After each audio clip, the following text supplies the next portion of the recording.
Good evening, Bermuda. I hope that everyone had a wonderful Labor Day weekend. Of course, I join with the country in passing condolences to those persons who lost loved ones over this weekend, some in very tragic circumstances, others in very sudden and unexpected circumstances. During today's briefing, we will have an update on the latest regarding the novel coronavirus and other matters from the Minister of Health. I will provide an update on the supplementary employment benefit and additional tax relief which have been granted to persons in the country. Before those announcements, I wish to start with the good news that the Minister for the Cabinet Office, the Honorable Wayne Ferbert, announced earlier today. The Department of Statistics has compiled the 2020 edition of the employment briefs, and Minister Ferbert released the data earlier today. The employment briefs provides a count of all filled jobs in Bermuda's labor market by selected demographics, occupational groups, and other variables. It allows readers to examine what is happening in Bermuda's workforce. Among many other comparisons, the report examines year-on-year changes in employment and also measures year-on-year changes this year for the first time in income. I am pleased to report that there were more people working in 2019 than there were in 2018, and there are more in 2018 than there were in 2017. In other words, Bermuda is moving upwards when it comes to job creation, with each year more people working than the year before. Specifically, when it comes to the 2019 figures, 523 more jobs were added to the Bermuda economy in 2019 versus 2018. That increase in the number of jobs of 523 in 2019 is the highest measured increase in jobs since 2006, or 13 years ago. The report shows that there were 33,855 jobs in 2018 and 34,378 jobs in 2019. If we take the two-year period between 2017 and 2019, there has been a total increase of 719 jobs, or a 2.1% rise. One thing that I would like to say at this time is that a preliminary figure is given during the budget statement of the job figures for 2019, and then the Department of Statistics finalizes the number and puts out a revised number during this time period. The initial number for last year was a lower figure. It was actually 69 positions lower. So in their revision, they've actually added 69 additional jobs, which they found were created in 2019, which brings us to that number of 523 more jobs, or 719 jobs over the last 2 years. This increase in jobs in the economy, though before the pandemic, is evidence that as a country, we have made collective progress in setting a firm foundation for our economic growth. It is one thing to have more jobs, which obviously means more people worked in 2018 and 2019 than in 2017. But are they working for the same, more, or less money?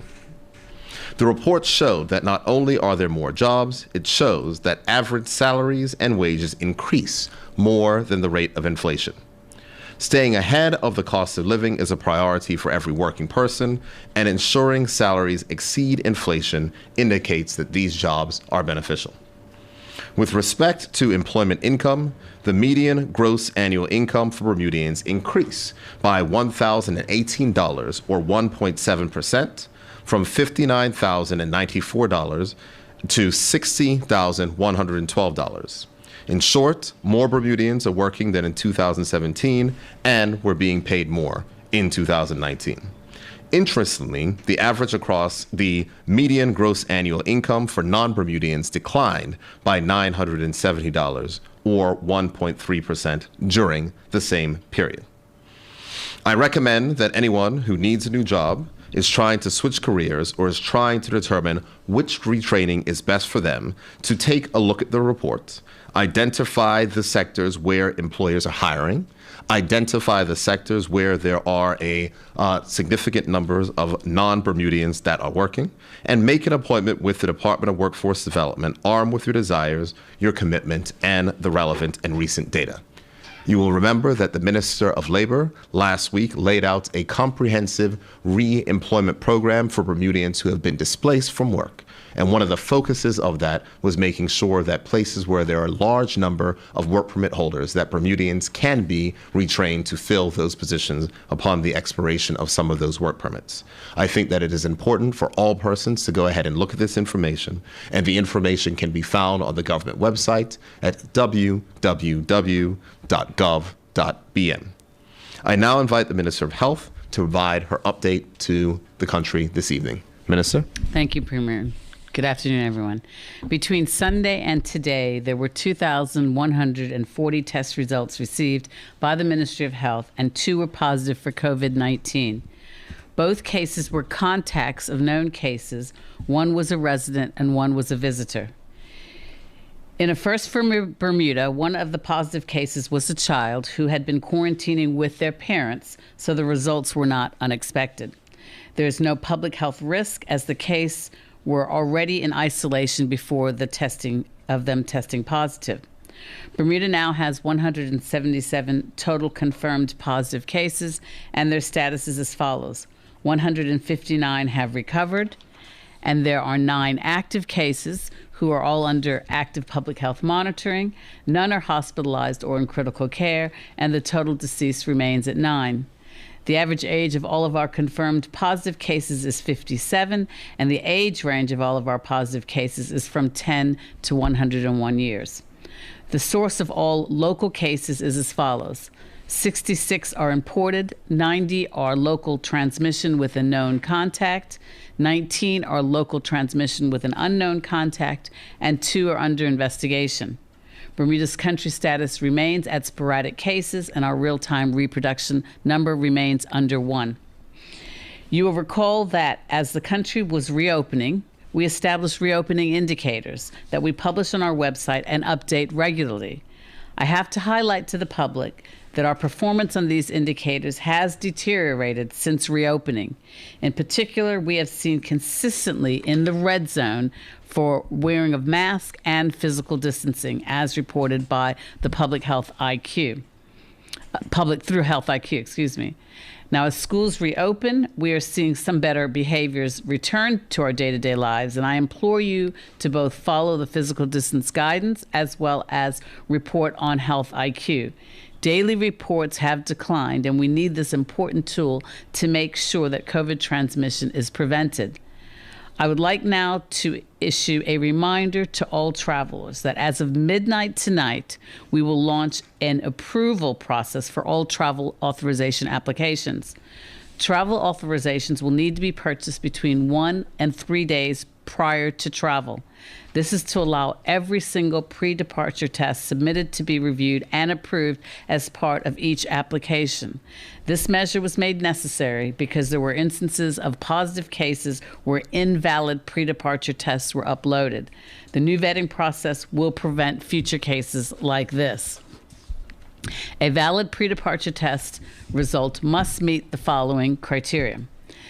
Display the traveler's full name and date of birth. The date of the test must be within 10 days of departure. The test results must be negative. The test type must be a PCR test. The test must be performed by an accredited laboratory, and it must display the full name of the laboratory and contact information for the laboratory. If a traveler's pre-departure test result is valid, they will be issued a travel authorization. Visitors who do not submit a valid pre-departure test result will be notified that their test is not valid, and they will be given the opportunity to submit a valid result. The response will be customized to tell you the reason for your rejection, such as if your test result did not show your full name. It gives you the opportunity to correct it, and you can contact the COVID-19 helpline for further advice. If a visitor cannot submit a valid test result, they will be denied a travel authorization and will not be able to travel to Bermuda. Residents who cannot provide a valid pre-departure test will still automatically be issued a travel authorization, but will quarantine until they have their day 8 negative result, or if they decline all testing, until they have a negative day 14 test.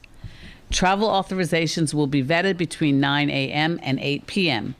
Any traveler needing an emergency travel authorization issued the day of travel must contact the COVID hotline. Before I close, I want to clarify a point regarding voting by quarantined persons. There is no system for voting online if you are quarantined. People can, however, register online for advance polling, whereby a presiding officer will attend their home so that they can vote in person. And finally, with schools reopening later this month, I wanted to reinforce the restrictions and guidance around children returning to school following travel. So to be clear, school-aged children who travel abroad and return home should ideally remain at home for 14 days, participating in the mobile quarantine, which we've spoken about previously, as well as conduct themselves with remote learning. However, if it is acceptable but not preferred for children to return to school following their parents' day 8 negative test results. These guidelines are exactly the same for children who have a household member returning from travel or an overseas visitor staying in their household. And finally, there have been questions raised recently regarding the medically preferred and accurate method for conducting a temperature check, specifically whether it should be taken on the wrist or the forehead. Our advice is to follow the manufacturer's instructions regarding optimal use for that specific device. This will prevent a false reading. I want to reassure members of the public that there is no science at all behind the false claims currently circulating online that temperature checks performed on the forehead using infrared thermometers interfere with the pineal gland, and that is the part of the brain that regulates your sleep. That video is not accurate, and parents, we suggest that you disregard it absolutely. Stay safe, Bermuda, and thank you. Thank you very much, Minister of Health. And I would certainly like to commend your testing teams and the government laboratory. Certainly 2,000 results reported today is an incredible feat. I would like to advise that earlier this afternoon, the Cabinet reviewed and approved the Supplemental Unemployment Benefit Regulations 2020. The regulations will be officially gazetted shortly. The Minister of Labor informs me that members of the public who have already applied for the benefit and been processed by the Department of Financial Assistance will receive their initial payment in the coming week. If you have not obtained the application forms or completed and fully submitted these forms and you require assistance, please obtain the forms from the Department of Financial Assistance, which is located here at Global House in 43 Church Street, Hamilton. The supplemental benefit was put in place to ensure that persons who may not be eligible for financial assistance are able to get financial support and health insurance from the government of Bermuda. I understand that the application process is rigorous, but like every other COVID-19 development, we must ensure our people's well-being and balance that obligation with the necessary protections for the public purse against fraud and abuse. So I repeat, those persons who have been approved for the supplementary benefit will receive their first payments later this week. And if you are in need of assistance, please make sure you contact the Department of Financial Assistance and register for the supplementary employment benefit. The Minister of Labor laid out that the process has been simplified, but it is important that persons take advantage of the support which the government has made available to them. Due to yesterday's holiday, the Cabinet Committee on Reopening the Economy did not meet yesterday to review changes to public health emergency regulations. That's a mosquito. Public health emergency regulations. There has been a request from various liquor license establishments to review the opening hour that require closures at midnight. I can state that the Cabinet Committee will be reviewing that request next week and will be able to make an announcement as any changes of which may be made to the opening hours for liquor license establishment at next week's press conference. Additionally, the Minister of National Security will be working to streamline the process of large group exemptions so they can be returned to event organizers more quickly. I do recognize that there have been some challenges and some delays. It is a new process. There is a significant number and volume of applications which are coming in, and we are going to work to make sure that we can streamline that process to ensure that persons are holding events which are safe, that are not risking any further outbreaks, but will also allow the proper health protocols be put in place. And those changes will be shared at next week Tuesday's press conference following consideration of the Cabinet Committee next week Monday and the full Cabinet next week Tuesday. Among many sectors that were severely impacted by this pandemic was the taxi industry. The shelter in place and lack of cruise and air visitors severely reduced earnings in this industry. Though many drivers are back earning funds again, the volumes are not what they were a year ago. Recognizing the challenges faced by taxi operators, the government will provide a 50% payroll tax break to assist the sector. Accordingly, the annual charge of $1,000 that must be paid at registration will be reduced to $500. This is good news for our taxi operators. While our island is seeing an increase in visitors, and with more hotels and flights, there will be more people coming to Bermuda to visit and work, which will create additional business for our taxi drivers and our economy as a whole. But recognizing the challenges that they did have, we wanted to ensure that relief was provided for their annual licensing fee. In closing, I would like to allay any concerns that people may have about their safety when voting in the general election next month or advance polling next week. As I have said previously, our main priority is your health and safety. Second to that is your economic and social well-being. Accordingly, just like every other development of our new normal process that the government has influenced or created, the solutions for voting have been thought out based on science, Bermudianized for our needs, and will be as user-friendly as possible. Accordingly, as I announced last week, that the parliamentary registrar will be supplied with whatever she deems necessary to protect public health as voters go to the polls, in addition to making testing capacity available for poll workers. And I am confident that the registrar, working with the Ministry of Health, will introduce the appropriate protocols at every polling station. We will never risk your lives, our public health officials' hard work, or Bermuda's envious reputation for managing COVID-19 by taking a shortcut or any other chances at our polling stations. I will also remind everyone that when faced with the greatest public health challenge our island has seen in modern times, Bermuda has fared well due to collaboration and a sacrosanct commitment to Bermudians and the leadership that the events required. And some of these items are worth repeating for themselves.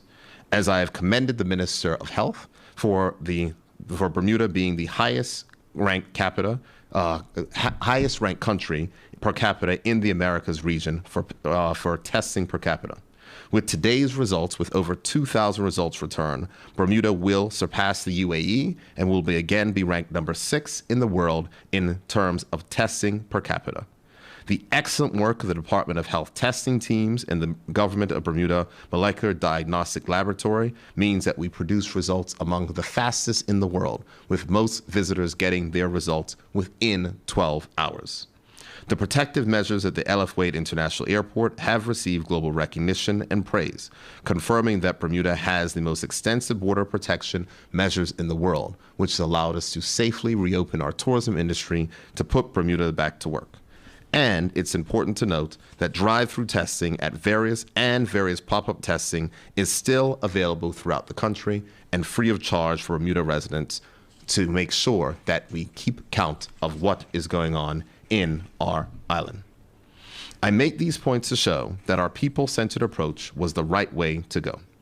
In managing this crisis, whether Bermudians were overseas, trying to get home, or were on island, whether a person was a homeowner or without a home, or whether they were quarantined by the government or not infected, government always put people first and ensured that both science and our way of life were our guiding principle. The approach produced results that are the envy of the world and tangible proof that working together to build broad consensus with strong leadership is the best way to approach this health crisis. But it is important to know that it is not time to let our guard down. We can see very clearly that there are resurgence in cases in many countries which had previously had the virus under control. And we will continue to keep rules in place that are designed to allow our economy to operate so that Bermudians can continue to provide for their families. We are proud of the example that Bermuda continues to set for the world. We have successfully managed this pandemic, and we will continue to do so with everyone's health and safety as our top priority. With that time, I'm happy to take questions from members of the media at this time.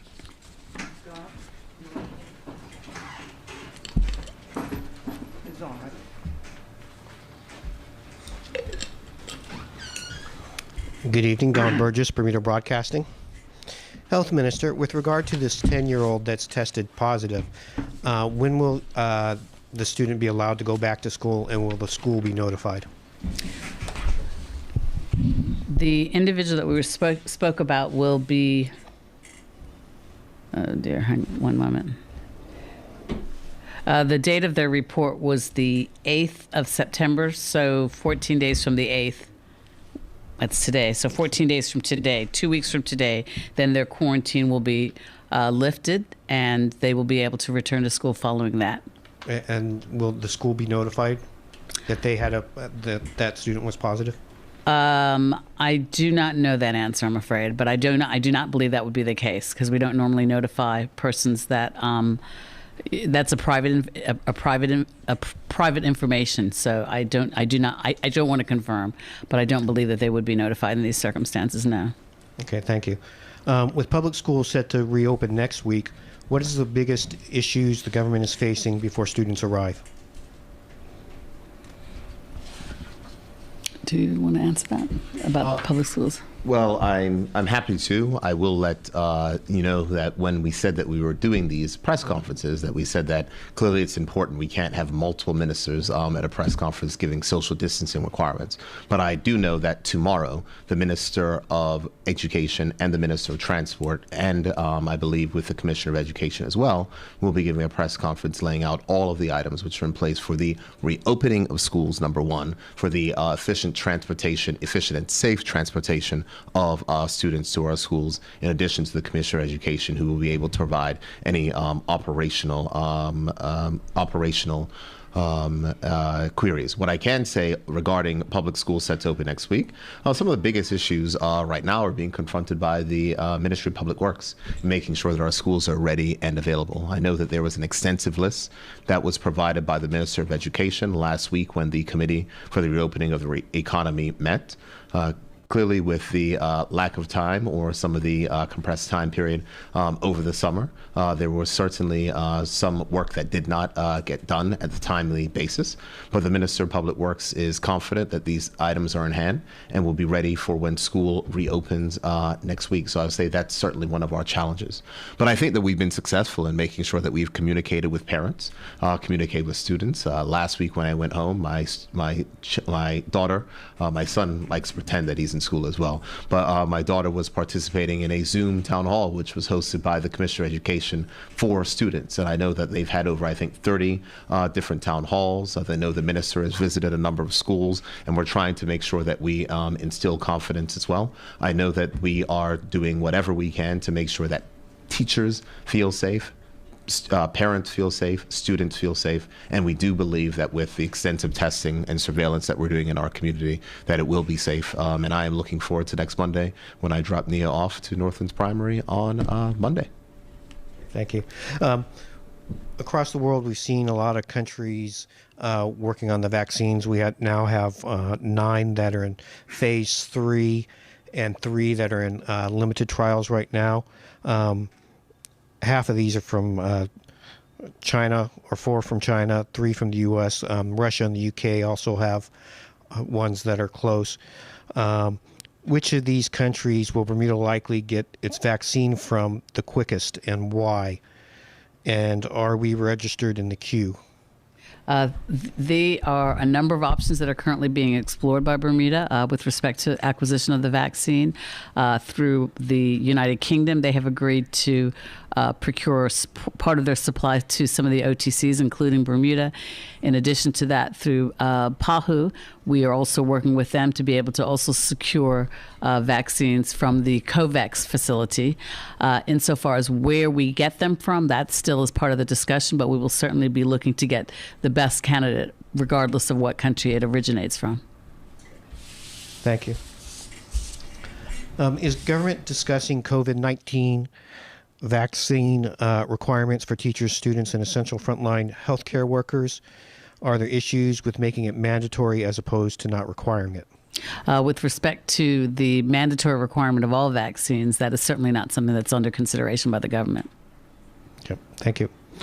The government has made pre-testing mandatory for all air arriving visitors to the island. Can you say how many visitors who had a pre-test then tested positive after arriving in Bermuda versus the total number of visitors arriving in Bermuda over the same period of time?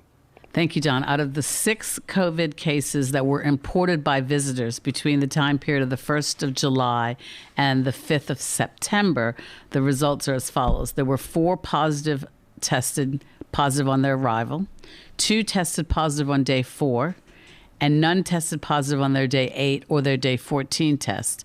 And with respect to the 23 imported cases between that same time period, 19 tested positive on arrival, 3 tested positive on their day 4 test, 1 tested positive on their day 8 test, and none tested positive on their day 14 test. Thank you very much. You're welcome.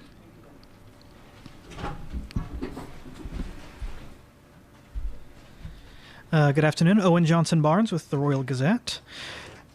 Now, obviously, Bermuda's doing extremely well when it comes to testing numbers. We've been ranked among the top of the world. Do we have a strong enough flow that we can continue this rate and possibly even increase it should tourists continue to come to Bermuda? We have secured sufficient testing supplies to last us many, many months. We are constantly procuring them. So as we deplete our testing before they're completely depleted, of course. But as we see that we're ramping up our testing because we've got more visitors that are arriving, particularly in this month, we are still in the process of continuing to source more supplies. Once the saliva test has been validated, we will certainly be utilizing that for the lower risk category individuals. However, we have absolutely no doubt that we will have sufficient testing supplies to continue this aggressive testing regime. And again, we continue to procure testing supplies on a regular basis. Now, you said that government will be a little bit stricter when it comes to the pre-testing requirements, making sure that full names are attached. Is there any government concern about people providing fake tests? I know I recently came back from overseas, and I was told, quite frankly, that I could not get a pre-test unless I had symptoms, and it would be easier for me to get a fake test. Thank you for that question, Don. That is exactly why we've changed the process so that effective this evening at midnight, all travel authorizations will require a PCR test to be uploaded, because we have seen a couple of instances where persons have attempted to upload either a fake test, a non-PCR test, a pregnancy test, or a bar scanner. Now, is there any sort of penalty for those who have done that?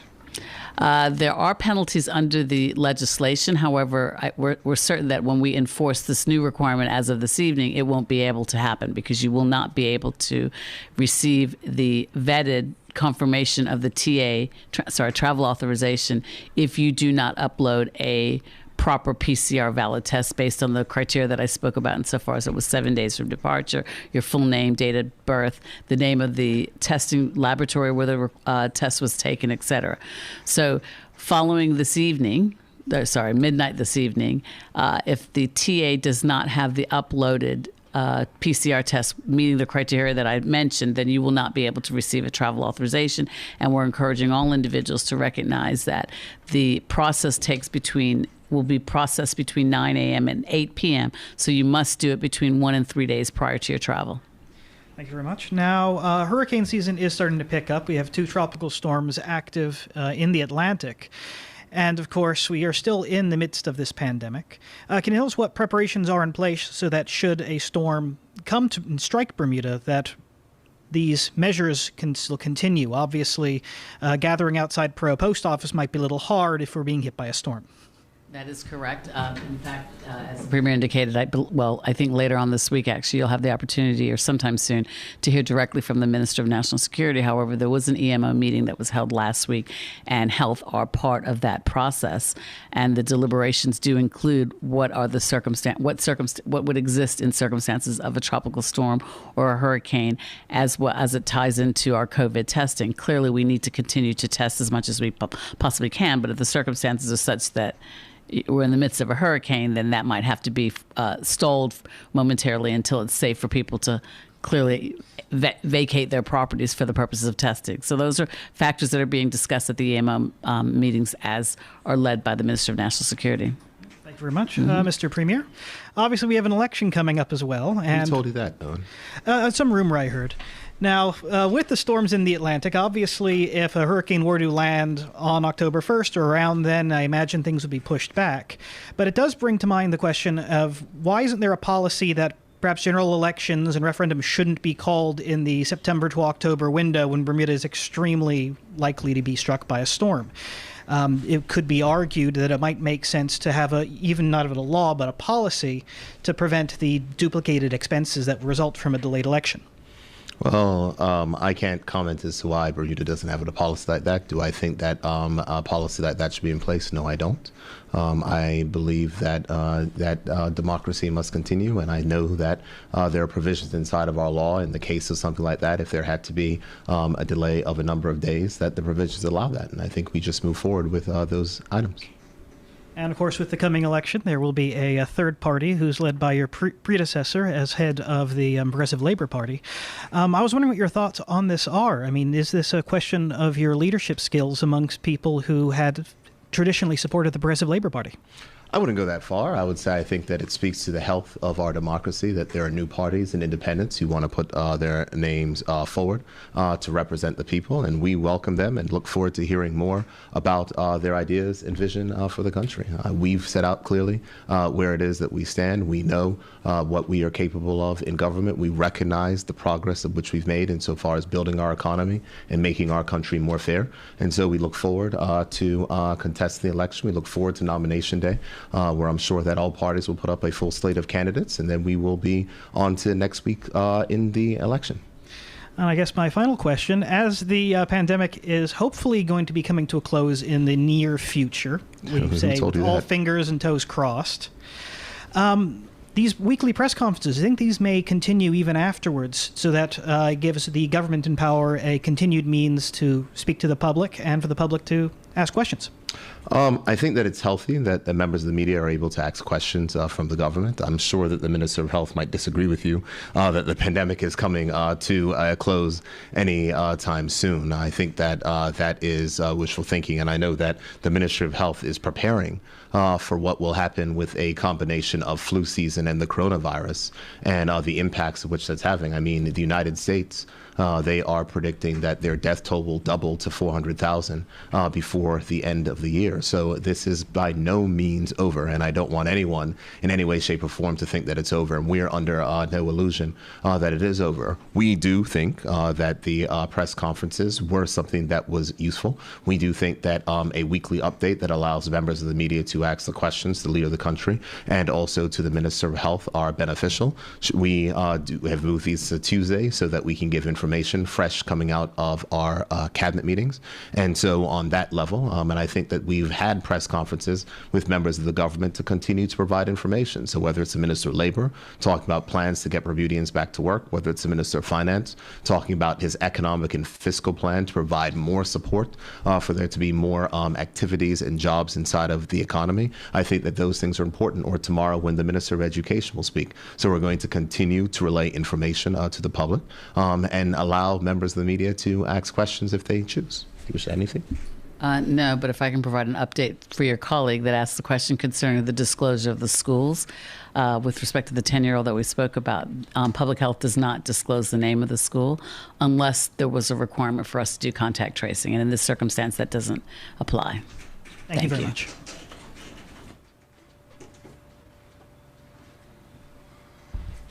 Good evening, Trevor Lindsay, TNN. Yesterday, Premier, Minister Jason Hayward disclosed for successful supplementary unemployment benefits applicants that are not insured, insurance will be made provided for them. Do you have a number of these possible applicants, and how will this be funded?